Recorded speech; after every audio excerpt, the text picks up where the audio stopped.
Aubrey Collins began Herties long before the sun remembered to rise over San Diego.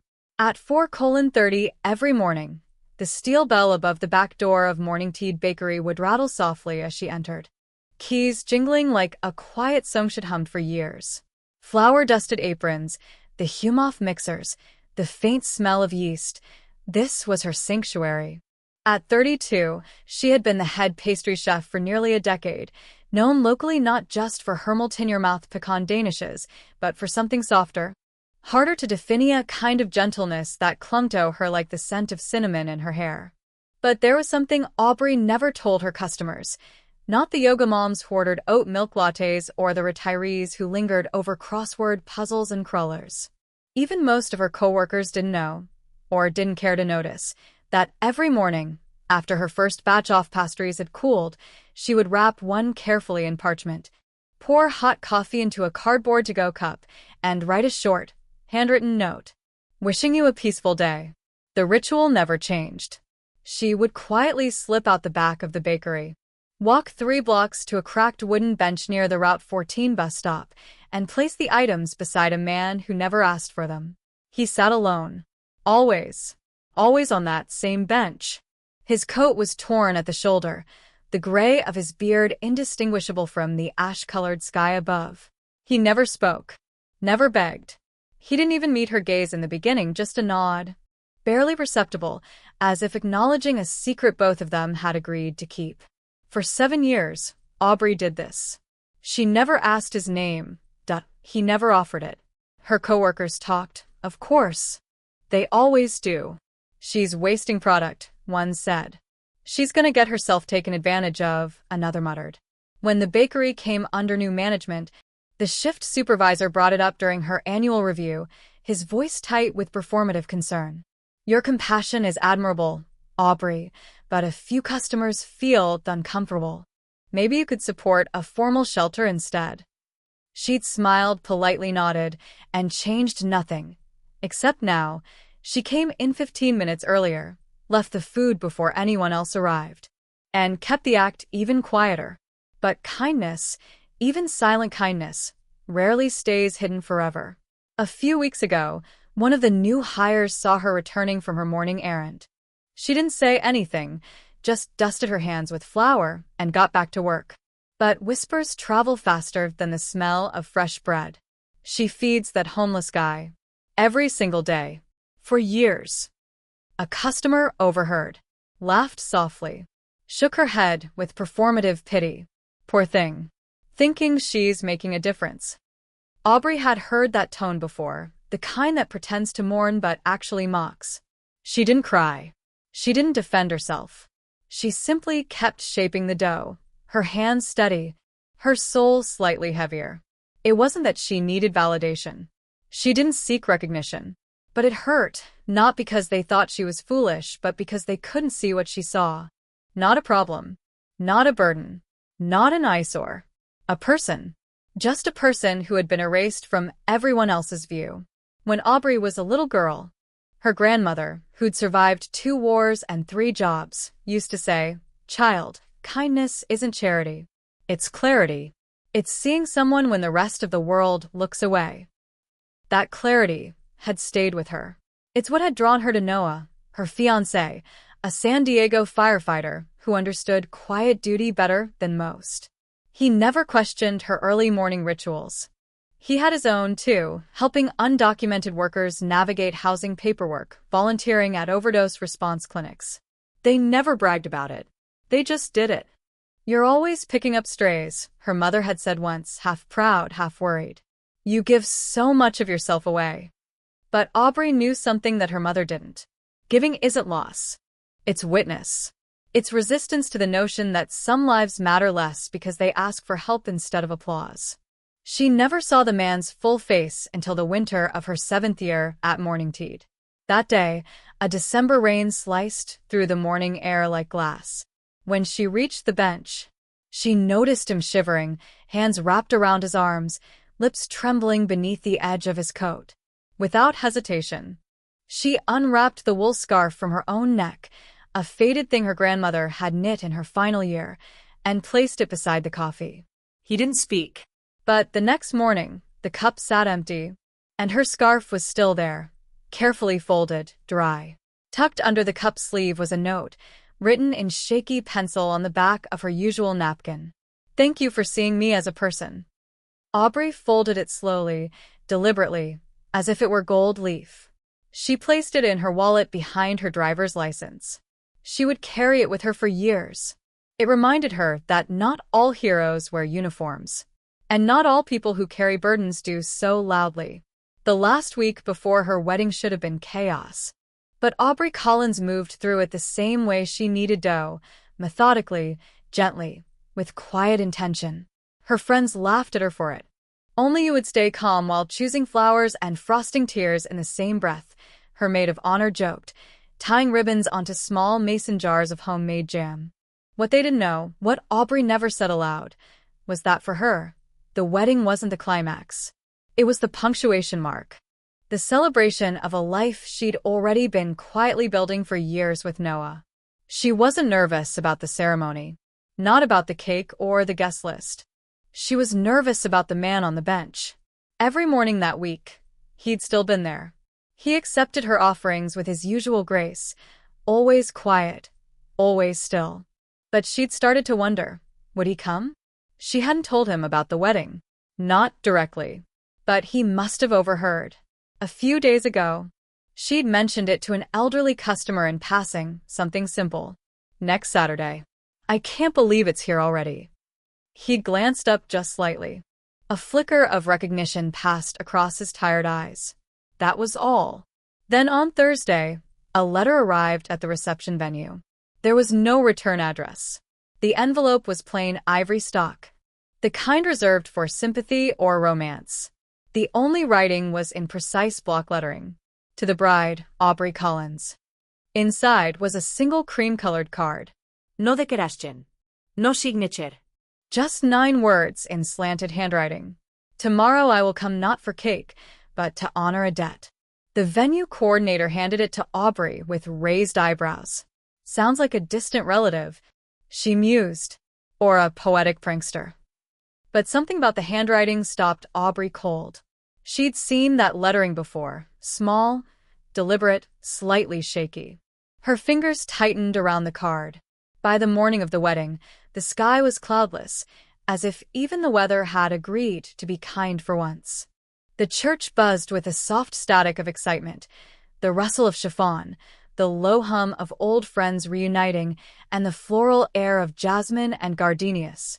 Aubrey sat in the bridal suite surrounded by lace and hairspray, watching from the window as guests arrived. Her coworkers from Morning Tea stood beside cafe regulars and a few of Noah's firefighting crew. She smiled, warmed by the sight of so many lives she and Noah had touched. Then her breath caught. Standing near the church doors, half in shadow, was him, the man from the bench. Only different. He wore a faded gray suit, one that had clearly been pressed with meticulous care. His shoes were worn but shined. His silver hair was combed neatly, and in the morning light, Aubrey could see his face clearly for the first time.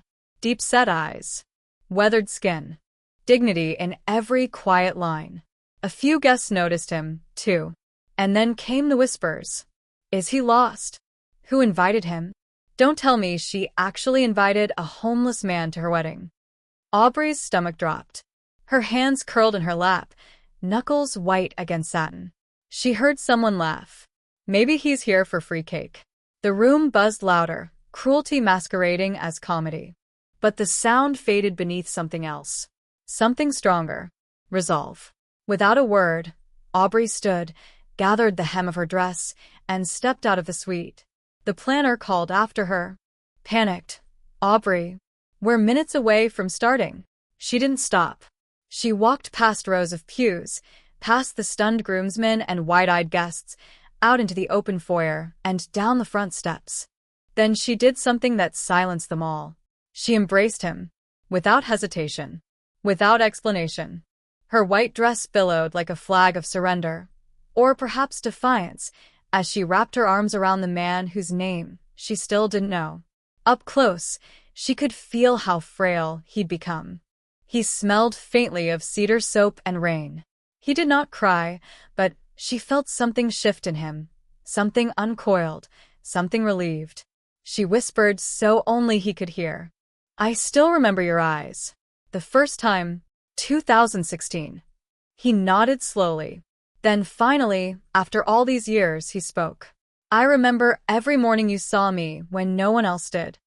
Aubrey linked her arm through his, turned to the stunned faces still frozen on the steps, and simply said, "He's with me." Inside the church, silence had fallen. Even the organist had paused mid-prelude. Every neck turned. Every camera held still. No one moved. Until, with the sharp sound of synchronized footsteps, 12 men in full military dress uniforms entered the church. The doors swung open with military precision. The men wore white gloves, dark navy blues, medals gleaming on their chests. They moved as one. The air felt like it belonged to another time, another place. Some guests stood instinctively. Others whispered in disbelief. Are those Marines? The lead man, tall, with sharp cheekbones and the name Reynolds on his uniform, stepped forward and rendered a salute, squarely and without hesitation, to Aubrey. On behalf of Alpha Company, 3rd Battalion. 5th Marines, he said, his voice calm. We are here to honor the woman who sustained a fellow Marine for 7 years. The entire church gasped. Aubrey's heart froze. She looked up at the man on her arm, but he was already standing straighter, his chin lifted, eyes clear. And for the first time, she heard his name. This is Sergeant Caleb Ross. Captain Reynolds continued. A decorated Marine who vanished from public life after losing his family in 2015. He never used his benefits, never told anyone who he was. Until now. The name hung in the air like smoke after gunfire. Sergeant Caleb Ross. It meant nothing to most of the guests. Not yet. To Aubrey, it was like hearing a door creak open on a room she hadn't realized she'd been standing outside of for years. The man beside her, the man she had only known through brief glances and warm coffee, had a name, and a rank, and a history that none of them could have guessed. Captain Reynolds turned slightly, nodding toward another Marine, who stepped forward carrying a black shadow box wrapped in the crisp, ceremonial reverence of someone holding a folded flag. Inside the box was a metal silver, star-shaped, and a worn, creased photograph. Reynolds held it up gently, his voice now laced with something harder to define. Awe. This photo was taken during an ambush in Fallujah in 2004. That's me, in the background. I'd taken shrapnel to both legs. I remember thinking, this is how I die. Until this man, Sergeant Ross, carried me 4 blocks under enemy fire. He paused. Then went back. 8 more times. Wounded himself. He refused to leave anyone behind. There was no performance in Reynolds' voice. No dramatics. Just fact. Just reverence. Just the way Marines speak of the ones who pulled them out when the world was exploding.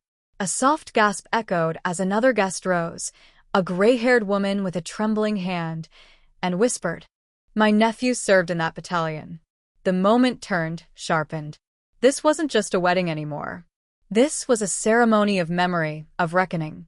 A confession that some heroes die loudly, and others disappear quietly while still breathing. Aubrey turned to Caleb, still Sergeant Ross now in her mind, standing not as a forgotten man, but as a figure of gravity.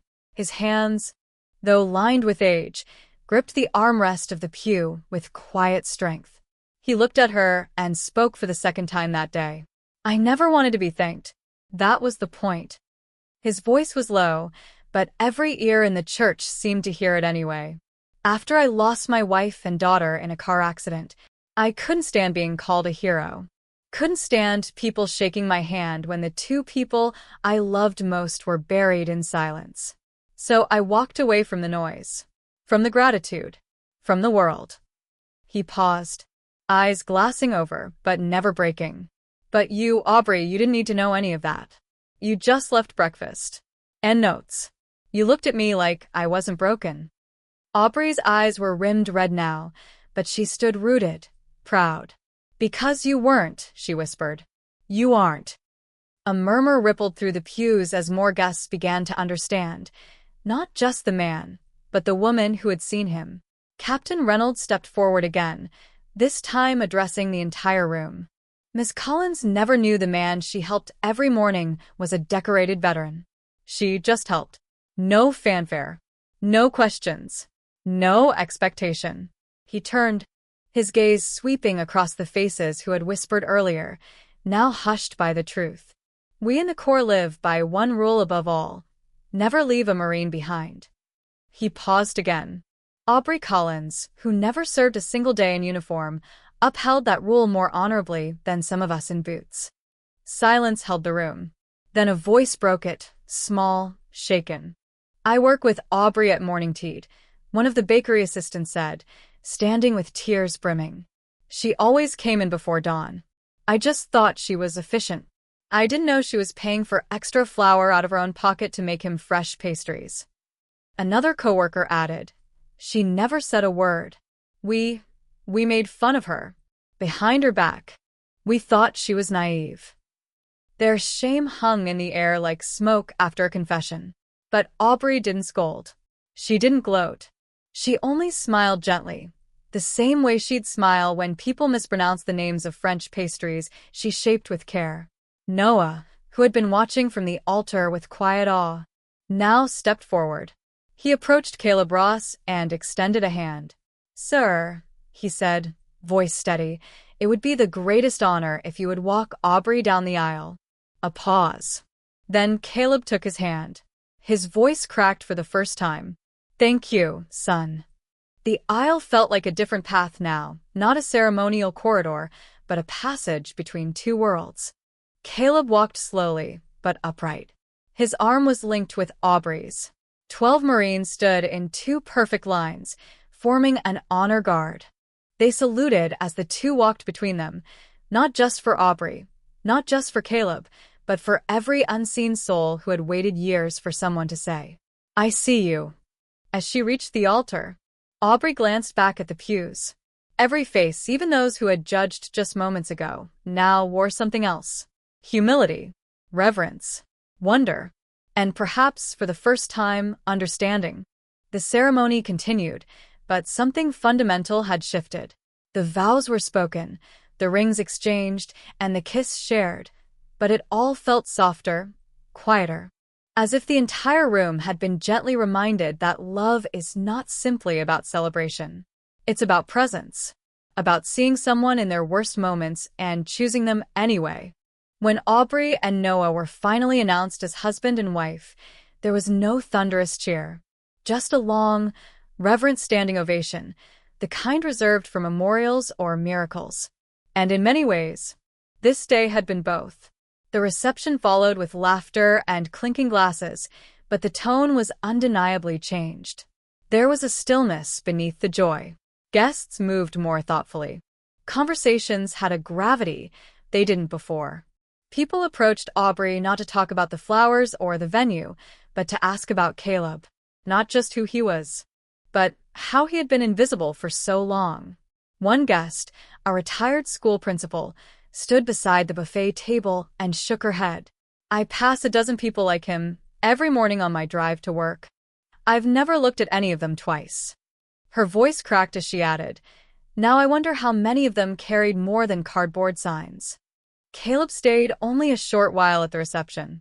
He ate a single plate of food, drank 1 cup of coffee, black, no sugar, and gave a quiet nod of thanks to the DJ before slipping out the side exit like a man who had grown used to disappearing before dessert. Aubrey didn't follow him. She didn't need to. She knew, somehow, that he wasn't running anymore. Back inside, the Marines stayed late.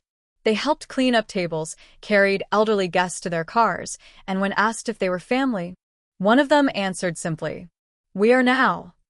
The next morning, the story of the wedding began to ripple beyond the church walls.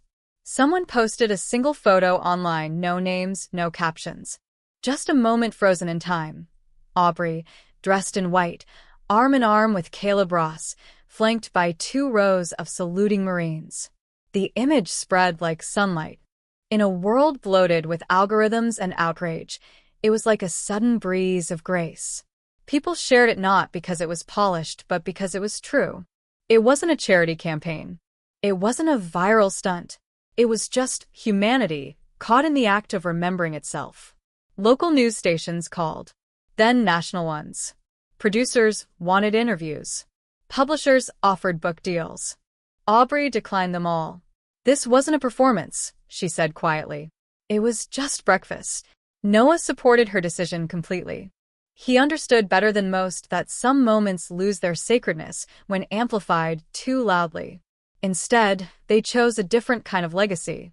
2 weeks after returning from their honeymoon, Aubrey and Noah used the bulk of their wedding gifts and savings to rent a small, sun-dappled storefront just 3 blocks from the bakery. They called it the Quiet Table. There was no grand opening. No banner. No Instagram page. Just a wooden sign over the doorway and one rule on the wall.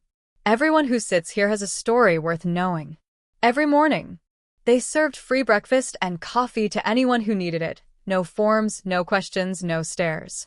There was always a volunteer on site, always someone to talk to, and always one empty chair at the end of the table, reserved in silence for the unseen. It started small. A few faces. Some regulars. But word spread through the city's forgotten corners, through shelters, underpasses, whispered between benches and borrowed blankets. They came. Veterans. Nurses who'd burned out. Men who hadn't been called dad in years. Women who once ran departments but now ran from shadows. They came not just for food, but for dignity. Every month, Aubrey received a postcard. No return address. No signature. Just a simple message. Every breakfast is a salute. See, she never needed more than that. Captain Reynolds visited often. Sometimes alone. Sometimes with a group of Marines. Always in civilian clothes. Always respectful. On the 1-year anniversary of the wedding, 12 of them arrived holding single white lilies, placing them beside the chair at the end of the table. Reynolds approached with a quiet smile. "We'll be rotating shifts here," he said. "The honor isn't just yours anymore. We carry it too." Aubrey looked around the room, at a dozen lives quietly being honored, not because they had medals, but because they still mattered. Her eyes drifted upward to the wall, where a napkin had been framed beside the house rules. "Thank you for seeing me as a person." Underneath it, etched in small brass, "Dedicated to the ones we almost didn't see." The Quiet Table didn't advertise. It didn't need to. Word traveled in the ways that mattered, through whispers, shared glances at food banks, the shuffle of boots beneath overpasses. It wasn't just a place to eat. It was a place to be recognized. Some came for the coffee, others for silence. Many came just to sit and be allowed to sit without being asked what they were doing there. But gradually, faces became names. And names became stories. There was Marlene, a former Navy medic who had once treated wounded soldiers in Kandahar under a tarp during monsoon season. She now walked with a cane and a tremor she blamed on Parkinson's, but Noah knew better. It was trauma, the kind that doesn't scar skin but wraps itself around the spine. At the Quiet Table, she poured coffee for newcomers every morning and insisted on folding napkins like they do on hospital meal trays. Because details matter, she told Aubrey. Even when people think you've lost the right to care about them. She'd once confided in a whisper, over her 3rd cinnamon roll.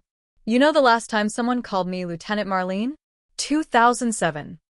Aubrey didn't reply. She just handed her a name tag with that exact title, written in neat black ink. Marlene wore it every day after that. Then there was Isaiah, a former math teacher whose classroom photos still hung in his wallet next to a folded eviction notice. After his wife died, he spiraled, grief, then alcohol, then nights on a bench near the pier. He never looked anyone in the eye, until one day, he returned with a small, carefully handwritten equation on a notepad. He slid it across the table to Aubrey. "That's a Fibonacci sequence hidden inside your scone recipe." She blinked, then laughed softly. "Guess it's time we renamed it the Genius Roll." By the next week, Isaiah was tutoring other guests during breakfast. They called it math over muffins. He stopped drinking shortly after that.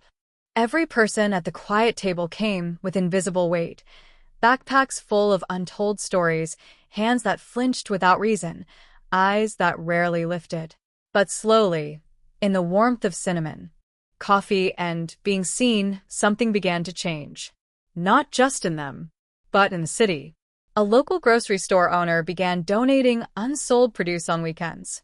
A retired therapist who had once counseled first responders now came in every Wednesday, offering quiet conversation disguised as small talk. A group of high schoolers from a nearby private academy, who had once laughed when passing homeless camps, now came in every Saturday to serve eggs and write handwritten notes of encouragement. They didn't post photos. It was part of the deal. "You serve," Aubrey said, "because it's the right thing, not the shareable thing." One student asked her, quietly, "Do you think kindness actually changes anything?"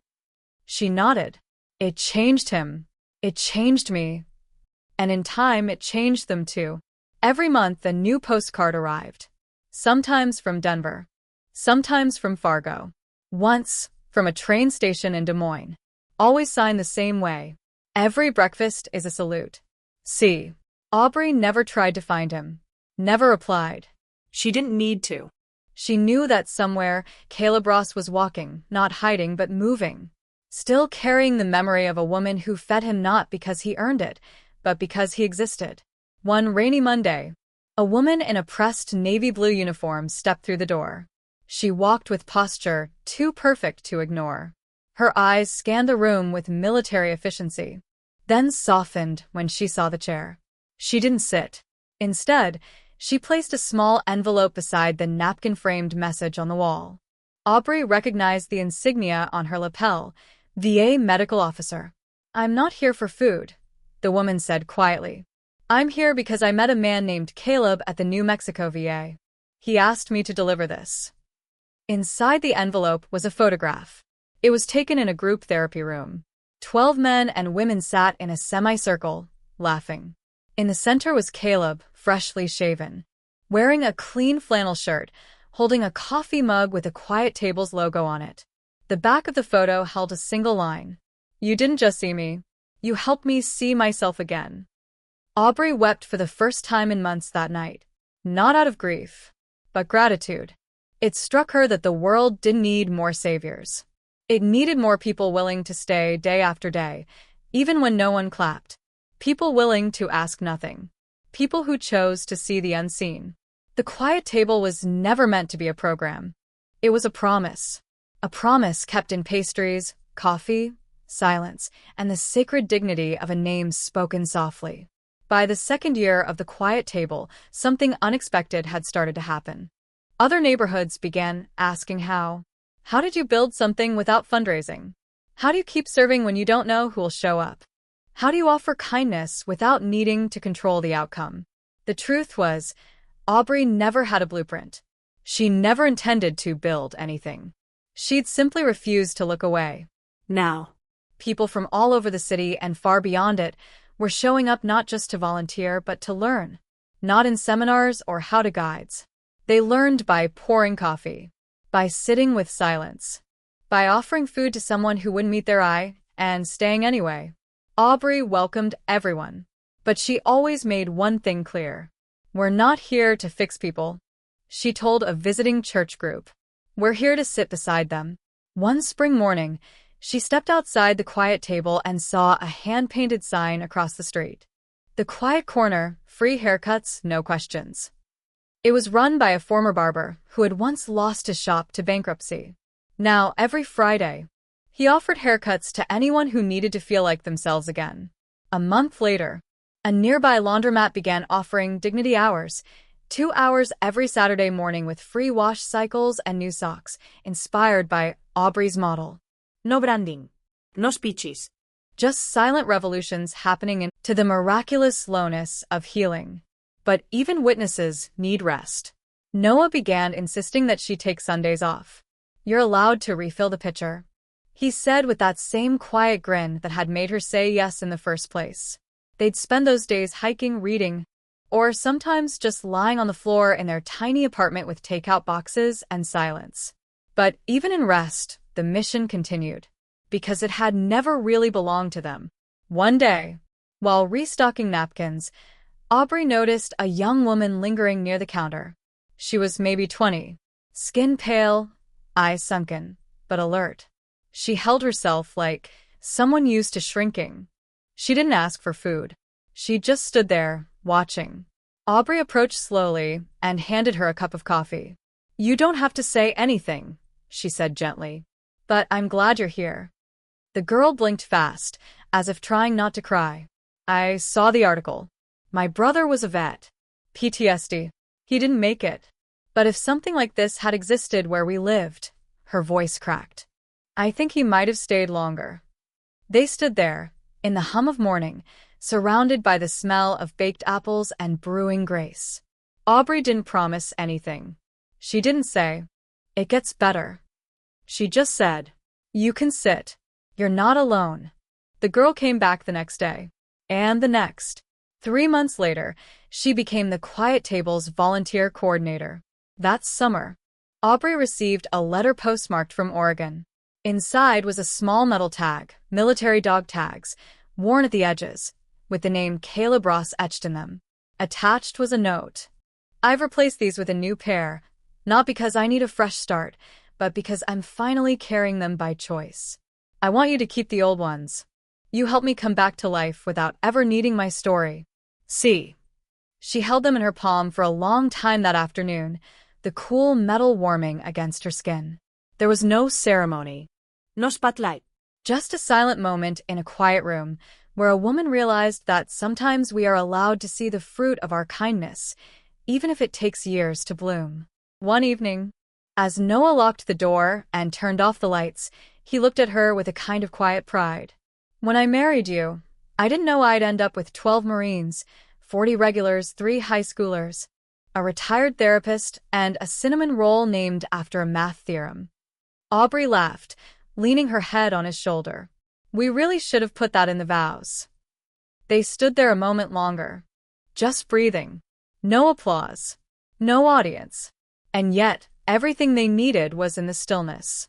Because this soft, steady, unglamorous act of staying was love in its fullest form. Not just between two people, but between a community and the invisible people it had once chosen to overlook. It had been 3 years since the wedding. The framed napkin still hung above the counter at the Quiet Table, yellowed now at the corners, the ink fading slightly, but still legible. "Thank you for seeing me as a person." Beneath it, a second plaque had been added, in honor of those who disappeared not because they failed, but because no one thought to ask their name. Visitors would often stop and read it. Some asked questions. Others simply stood quietly, hands in pockets, eyes lowered, and moved on with a deeper breath than before. The staff had grown slowly, organically. Former guests became volunteers. Volunteers became staff. But the culture never changed. Kindness wasn't conditional here. It was policy. One morning, Aubrey was sitting in the back garden, a small plot behind the building, where rosemary and thyme now grew in scattered rows, when a little boy wandered in. He couldn't have been more than 6. He wore mismatched sneakers and a superhero backpack that had clearly seen better days. His face was smudged with the remains of breakfast jam. He walked right up to Aubrey and, without introduction, held out a crumpled dollar bill and 2 quarters. "I want to buy breakfast for somebody else," he said. Aubrey blinked, stunned. "What's your name?" "Tyler," he said proudly. "I come here with my mom. She said you help people who don't get helped." Aubrey took the money gently, folding it into a donation envelope. "You just helped someone, Tyler. That's what real heroes do." The next day, Tyler returned, this time with a friend. The day after that, his class sent a box of hand-drawn notes that simply said, "You are not forgotten." By the 5th year, similar spaces had sprung up across the country, not chains, not franchises, but echoes. They went by other names. The Dignity Bench, Welcome Place, Chair by the Window. But they all shared the same soul. Free breakfast. A place to sit. No questions. A napkin on the wall. A quote. A name remembered. Some were run by veterans. others by single mothers, retired clergy, once unhoused artists who knew exactly what it meant to be unseen. And in the corner of each of them, tucked quietly into a frame or taped gently behind the counter, was a version of the same message. Inspired by the quiet table, San Diego. Aubrey never tried to manage them, never wrote a manual. She just replied to every postcard with the same line: "If you're feeding with love, you're doing it right." On the 6th anniversary of the quiet table, a former journalist visited. He'd been covering military culture for years and had stumbled across the story of Caleb Ross through one of the VA rehab programs. He came not with a microphone but with a notepad. He sat for 2 weeks, observing, eating, sometimes crying, and then left with a small envelope tucked into his coat. Months later, an article was published in a modest but respected national journal, "The Kindness That Brought a Marine Home." The subtitle was simple: "What One Woman's Silent Act Taught Us About Honor." Aubrey was mentioned only briefly. The focus, as always, was on Caleb and the people who followed. But that was exactly how she wanted it. One evening, Aubrey and Noah sat under string lights in the garden. Marlene, now retired from pouring coffee, had passed her role on to Isaiah, who by now was leading weekly GED tutoring at the quiet table. The staff had finished closing. The city hummed softly in the distance. Noah leaned back and asked, "Do you think he ever reads the articles? The stories about all this?" Aubrey thought for a long moment before answering. "I don't think he needs to. I think he already knows." She smiled as she looked at a small photo tacked to the side gate, the one that had arrived 2 years earlier from Oregon. Caleb, laughing with a group of veterans, holding a coffee mug with their logo. She'd memorized every wrinkle on his face. Not because she'd studied it, but because she had witnessed it evolve from closed and guarded to open and alive. A man who once lived in silence, now made others laugh. A man who once sat in shame, now led support groups in towns she'd never heard of. Aubrey didn't call herself a founder. She still worked the counter 3 days a week, still swept the floor at close, still arrived early some mornings just to refill the sugar jars before anyone else woke up. Because she knew what most people forgot. The dignity is in the small things. In warm muffins. In knowing someone's name. In holding space even when no one claps. The photo above the counter had changed once again. Now it showed a wide-angle view of the quiet table garden. Dozens of people were seated, some in uniforms, some in worn jackets, some smiling, others just present. In the bottom corner, a small plaque read, "Sometimes the greatest revolutions begin with breakfast." There was always an empty chair at the quiet table. It sat at the far end, beside the window that faced east, the direction of sunrise, of beginnings. It was no different from the others. Wooden, simple, with a small cushion that had long since faded. But everyone knew what it stood for. It was not a chair for waiting. It was a chair for remembering. When guests asked, they were told only this: "That seat is reserved for the ones we almost didn't see." Over the years, that chair had quietly borne witness to grief and laughter, stories whispered between strangers, hands held across scrambled eggs and silent tears. And sometimes, without warning, someone would leave something behind: a medal, a photograph, a letter, a name tag, A book. Each item was kept with reverence. Because remembrance is an act of justice. Aubrey Collins never stopped working. Even as her story made its way into books and classrooms, into speeches given at military memorials and social work trainings, she still spent her mornings tying aprons and checking coffee filters. But as the years passed, she also became something else. Not a symbol, not an icon, a witness, a steward of quiet revolutions, of slow transformations, of lives stitched back together not by programs or slogans, but by presence. One fall afternoon, a young journalist interviewed her for a university project on social impact. He asked her what advice she would give to people who want to make change in the world. She stirred her tea and smiled. Start with what you already hold. A plate, a chair, an open morning. The world doesn't need more grand gestures. It needs more people who are willing to stay, especially when no one's watching. 10 years after the first cinnamon roll had been wrapped in parchment and left on a bench, something happened. It was early morning.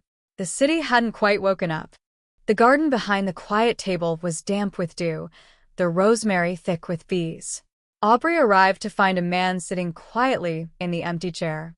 He was older, probably in his 70s, but carried himself with quiet strength. A duffel bag rested beside his feet. His boots were worn, but lace clean. His eyes were familiar. Not because she had seen him before, but because she had seen many like him. He didn't ask for food. He didn't introduce himself. He simply said, "I heard this place was started by a woman who never asked for a name." Aubrey smiled. She still doesn't. She brought him coffee, then a plate of toast, eggs, and orange slices. He ate in silence, then asked very softly if he could leave something. From his bag, he took a book of poetry. The cover was battered, the edges frayed. Inside was a note written in shaking cursive. "For the ones who fed me more than food." He left without saying goodbye. Aubrey didn't ask where he was going. Some people only pass through, and sometimes that's enough. The quiet table continued. Seasons changed. Staff came and went, but the mission never wavered. When people spoke of the place now, they didn't just speak of the food or the stories. They spoke of the culture, of a room where silence wasn't awkward, but sacred, of a table where veterans sat beside teenagers and shared crossword puzzles, of a space where no one was judged for what they wore or didn't wear, or where they slept the night before, of one woman who simply refused to look away. On the 12th anniversary of the quiet table, a bronze plaque was installed in the garden. Not on the wall, not beside the door, on the empty chair. It read, "In honor of Sergeant Caleb Ross, who reminded us that a person's worth isn't measured by their medals, but by the quiet mornings they survive, without being seen." Next to the plaque sat an old napkin, protected in resin, its handwriting barely visible but still legible. "Thank you for seeing me as a person." And just below that, carved into the wood, "Everyone who sits here has a story worth knowing." That evening, as the last guests left and the garden emptied, Aubrey remained behind. The string lights flickered in the dusk. A soft breeze rustled the rosemary. Somewhere in the distance, a car backfired and a dog barked. She sat in the chair next to the empty one. Not to mourn, not even to reflect. Just to be. Because sometimes, the most human thing we can do is simply to share space with those we've never fully understood. She looked up at the sky, deepening into blue, and whispered not a prayer, but a promise. "I see you." Then she stood, gathered the plates, and began preparing for tomorrow. Because kindness, like bread, is best when it's fresh. And every morning, the world still needed breakfast.